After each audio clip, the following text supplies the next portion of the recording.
in 1998 with a NASA JPL agreement to finally re-image the face using this incredibly sophisticated camera flying on the Mars Global Surveyor spacecraft. Things truly seem to be coming together. In 1996, NASA had announced the possible discovery of ancient life in a piece of rock that had come all the way from Mars. Finally, on the 5th of April, 1998, after almost a quarter of a century of waiting, we got from Mars Global Surveyor what should have been an exquisite, much higher resolution image of the face on Mars. Unfortunately, after JPL got through enhancing what came to be known in some circles as the cat box image, there was nothing left to see, which was obviously their intent all along. As you might suspect, NASA and JPL were not the only imaging experts to review the 1998 photographs. The image that JPL released to the media in 1998 is not at all a faithful representation of even the raw data, let alone what is actually there. Image processing experts who have now treated the image properly have shown that it does indeed look very much like a hominid face. When we got the original image of the face in 1976, there was always the possibility that it was just a trick of light and shadow or something that was an accident of nature. When we got the high-resolution image, to our amazement, all of the secondary facial features were there too. Eyebrow, irises, nostrils, and lips with the correct size, shape, location, and orientation to be portrayals of a humanoid face. The odds against each of those things happening by accident range from 1 in 10 to 1 in 10,000. When you put them all together, the odds against all of them being accidents of nature are 100 billion to 1.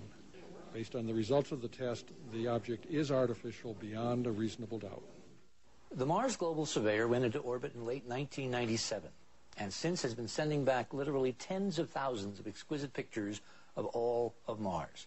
But Malin Scientific and Dr. Malin himself, who have the chief contract for the camera, have actually only been releasing these pictures in dribs and drabs, spaced out over several months and even years.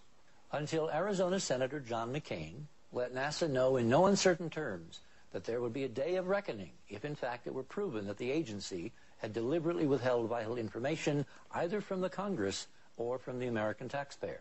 Suddenly, without warning, JPL released 9 new Cydonia images, some as much as 2 years old. Eventually, 60,000 new images of Mars were dramatically released, and on those, some breathtaking discoveries have now begun to quietly unfold. For instance, perched on a mile-high cliff in the Martian equivalent of the Grand Canyon, Valles Marineris, there is something which gives the impression of being the equivalent of a Martian flying saucer. As you can see, this is a distinct oval. In fact, it's a convex oval with the sun coming from this direction, the shadowed side here, a fluted rim hanging several hundred feet over this very steep vertical cliff a mile above the valley floor. If you look at the image on the right, you can actually see that in addition to it being oval, it has a pointed front. And on the front, there are windows. In the back, with very interesting symmetry configuration, there appear to be the engines. In June of 2000, we discovered potentially our most extraordinary artifact, this mile-long, several hundred-foot-wide structure with translucent exterior, a brilliant sun glint, and evenly spaced ribs that looks for all the world like an artificially constructed glass tunnel, which some have termed, like Arthur Clarke, a glass worm on the surface of a planet where it has, again, no business being. We have over a mile-long, curvilinear, convex structure with these extraordinary ribs that appear to be some kind of structural support. And right in the middle, there's a brilliant sun glint and a darker shadow, indicating in the model that this is a constructed object, that maybe it's a transportation tube. And this little thing, which actually is several hundred feet wide on the scale of the photograph, is perhaps a car, trapped in the middle of the tube when whatever disaster hit Mars and broke the tube at this point hit the planet. It's sometimes hard to gauge what's going on Mars from a two-dimensional photograph, so what we did was go to one of our Enterprise mission colleagues, Chris Joseph, and ask him to submit this image to a shape from shading algorithm. What that allows us to do is to recreate a three-dimensional construction of the two-dimensional form. And what we clearly see is an undulating glass-like tunnel with a sharp break at the position of the car, continuing on down the valley, as one would expect of a greatly eroded ancient artificial structure on the planet Mars. Because this is such a controversial discovery, what we did was what you do in any science, go to another opinion.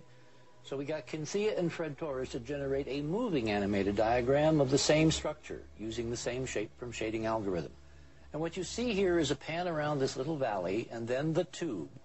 And if you look carefully over here, you can see that there's a definite 3D structure to this object with regular spaced ribbing high above the valley floor. Whatever these are, they are not sand dunes. They appear to be structural components of a tube. And as we continue to pan down this valley, which is created by some unknown geological process long after this tube was ever built, you can see that these ribs are on the edges of the valley, not along the floor, something again that sand dunes just don't do. So what we seem to be seeing is the most extraordinary Mars surveyor find, namely a huge work of megalithic engineering lying on an ancient Martian plain. The great mystery at this point seems to be if the Enterprise mission and its colleagues can find all this and so much more, then why can't NASA? Or is there something more? Is it possible that they have seen what we have seen and also understand what's really there, but have a reason